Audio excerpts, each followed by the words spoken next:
खाली वाउचर्स ठेवली असताना देखील माझं भाषण ऐकायला थांबलेल्या माझ्या सर्व बांधवांनो आणि भगिनींनो,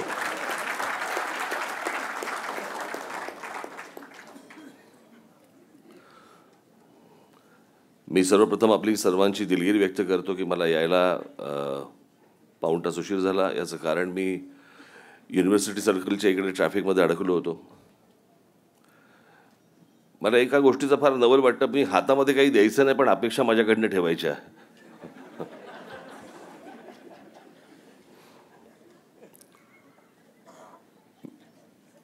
एकदा हातामध्ये सगळं द्या, मग बघा मी कसा हाणतो ते.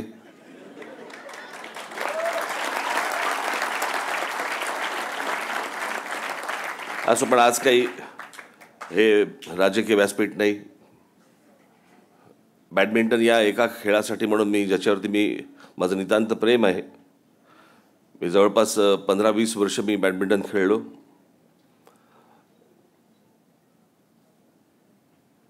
एखादा ड्रग असावा, ॲडिक्शन त्याचं व्हावं, तसा मी बॅडमिंटन खेळायचो. मी सकाळी 6-6:30 मी जात असे आणि माहीत नाही 11, 11:30, 12 कधी जेवायच्या वेळेला मी परत येत असे.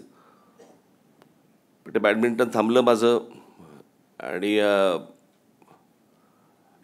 नंतर मग मी टेनिस सुरू केलं. तर मी एकदा आजारपणात विकनेस होता अंगात आणि मी खेळायला गेलो टेनिस आणि पडलो तिथे. मग ते हात फ्रॅक्चर झाला. मला त्याच्या आधी टेनिस एल्बो, मला टेनिस खेळून टेनिस एल्बो झाला. आणि मग मला ते हाताचं फ्रॅक्चर बरं झाल्यानंतर मला थोडंसं कमरेच्या इथे दुखायला लागलं. मग डॉक्टरांना दाखवलं. मग डॉक्टर म्हणाले आपल्याला हिप रिप्लेसमेंट करायला लागेल. मग मला एकाने विचारलं म्हणजे पूर्ण? म्हटलं अशी पूर्ण होते का? असा काही शरीराच्या मधला भाग काढला दुसऱ्याचा लावला असं काय असतं का म्हटलं हिप रिप्लेसमेंट. मग त्याला हिप रिप्लेसमेंट म्हणून समजून सांगितलं. पण त्याच्यानंतर माझं परत थोडंसं कमी झालं. मग माझं थोडं त्या दरम्यान थोडं वजन माझं वाढलं. अनेक लोकांना जे असतं ना मनात, आपलं बोलून टाकलेलं बरं असतं आपलं. पण ते 1.5 वर्ष 2.5 वर्ष काही मला एक्सरसाइज नाही, कुठची गोष्ट करता येत नव्हती आणि काही करता येत नव्हतं. त्याच्यामुळे ते जरा झपाट्याने वाढलं. पण आता माझं सगळं परत टेनिस सुरू झालेलं आहे.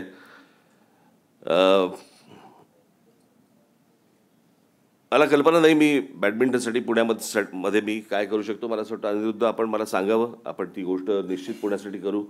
बॅडमिंटनसाठी जे मला काही करता येईल ते मी निश्चित पुण्यासाठी किंवा महाराष्ट्रासाठी नक्की करीन, कारण तो माझ्या जिव्हाळ्याचा विषय आहे. बॅडमिंटनला काहीतरी पुन्हा गेम म्हणायचे, पण सध्या पुण्याचा काय गेम चालू आहे माहीत नाही मला.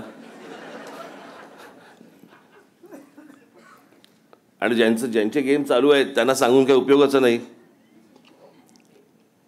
कारण दिसली जमीन की वीक हे एकमेव धोरण घेऊन जे लोक पुढे जातात त्यांना जर बॅडमिंटनचं कोर्ट दाखवलं तर ही जमीन मोकळी का असं ते विचारू शकतात. आणि त्यापेक्षा बॅडमिंटनपेक्षा कॅरम का नाही खेळत हे ते सुचवू शकतात. पण बॅडमिंटन या विषयावरती मला आपण जे सुचवाल ते मला वाटतं मी राज्य सरकारशी आपण बोलू, महानगरपालिकेशी बोलू आणि त्यातनं चांगला उत्तम बॅडमिंटन एक जागा एरिया आपण क्रिएट करू.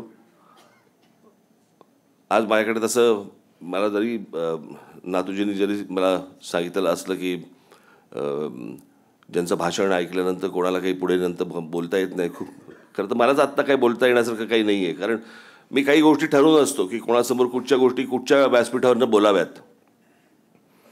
आणि त्याच्यामुळे मी एक गोष्ट बंद केली होती की राजकारणावरती बोलायचं नाही, खेळावरती बोलायचं. खेळावरती खेळ खेळू शकतो, खेळावर बोलता की कसं येतं. म्हणजे फक्त पु ल देशपांड्यांच्या भाषेमध्ये सांगायचं झालं तर फक्त मुंबईकरांना क्रिकेट बोलता येतं. मला कळत नाही. लहानपणी आमच्या मुंबईमध्ये खास करून मी खरंच पुण्याला जन्माला आलो असतो, मी लहानपणापासून बॅडमिंटन खेळलो असतो.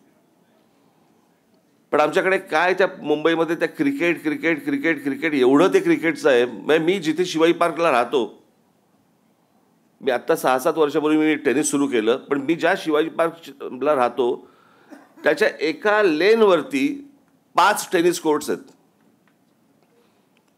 पण मला समजत नाही की त्यावेळेला मी असेल, माझ्या बरोबरचे अनेक माझे मित्र असतील, अनेक लोक त्यावेळेला असतील, पण आम्हाला आमच्या घरच्यांनी कधी प्रवृत्त केलं नाही की टेनिस खेळायला जा. तिथे आमच्याकडे बॅडमिंटन कोर्ट्स होती, 3 कोर्ट्स होती, 4. पण बॅडमिंटन खेळायला जा असं लहानपणी कोणी सांगितलं नाही. क्रिकेट खेळायला जा. आणि त्या क्रिकेटच्या नादामध्ये माझा बॅडमिंटन, ज्यावेळेला मला बॅडमिंटन मी पहिल्यांदा खेळायला सुरुवात केली आणि मला वाटायला लागलं की अरे मी हे आधी का नाही खेळलो. मी जेव्हा टेनिस खेळायला लागलो तेव्हा मला असं वाटलं अरे मी इतकी वर्ष का नाही खेळलो मी. आणि आज जी लहान मुलं मी बघतोय की आज ती पुण्यासारख्या ठिकाणी तुम्ही आहात, भाग्यवान आहात की जिकडे अशा प्रकारचं तुम्हाला टेनिस कोर्ट्स आहेत आणि बॅडमिंटन कोर्ट्स आहेत आणि खेळासाठी म्हणून प्रवृत्त करणारी एक जागा मी पुण्याकडे बघतो. मी एकदा ऑस्ट्रेलियाला गेलो होतो. एक साधारणपणे 40 मजली हॉटेल होतं ते. मी चेक इन झालो, आतमध्ये आलो, रूममध्ये आलो, समोर गॅलरी होती. गॅलरीचा दरवाजा उघडला, गॅलरीत आलो आणि मी अशी इथपासून त्याची इथपर्यंत नजर टाकली. माझ्यासमोर सगळा समुद्र होता आणि खालच्या बाजूला मी अशी इथून तिथपर्यंत नजर टाकली. माझ्यावरती विश्वास ठेवा, मी साधारणपणे मी त्यावेळेला अंदाजे मोजली होती, त्या एका नजरेत माझ्या एक 22-23 स्विमिंग पूल होते. 70-80च्या आसपास मला जे दिसले ती टेनिस कोर्ट्स होती. इंडोर बॅडमिंटन किती कोर्ट्स असतील मला कल्पना नाही. पण रस्त्यावर बाहेर पडल्यानंतर तुम्ही ऑस्ट्रेलियात बाहेर पडल्यावरती तुम्हाला कळतं की ही स्पोर्ट्स कंट्री आहे. इथे खेळाला किती महत्त्व आहे. म्हणजे माझे एक डॉक्टर मित्र आहेत आनंद उत्तुरे, ते ऑस्ट्रेलियाला जेव्हा गेले शिकायला तिथे, तर संध्याकाळी ते चालत होते. चालत असताना लोक त्यांच्याकडे बघायचे. तर सुरुवातीला त्यांना असं वाटलं की काहीतरी भारतीय डॉक्टर आहे म्हणून लोक बघत असतील वगैरे वगैरे. 2-3 दिवसानंतर तो त्याच्या मित्रांना म्हणाला की अरे मी चालतो तिथे ज्याला त्या रस्त्यावरती संध्याकाळचं, तर लोक माझ्याकडे बघतात, काय कारण असेल. तो बोला काय तू चालतोस का. तो बोला हो, म्हणून बघतात, कारण सगळे धावत असतात, हा एकटा का चालतोय.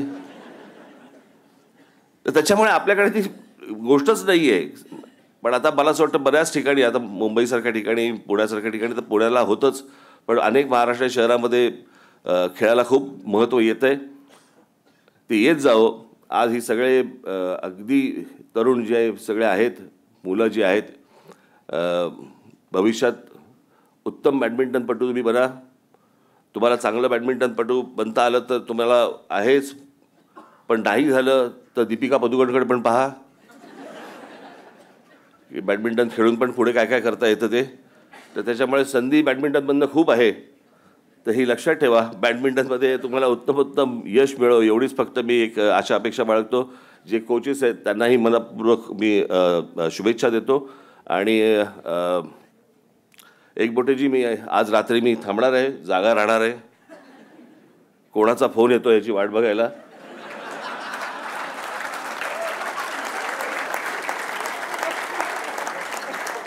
आणि कुठून फोन येतो हे महत्त्वाचं आहे.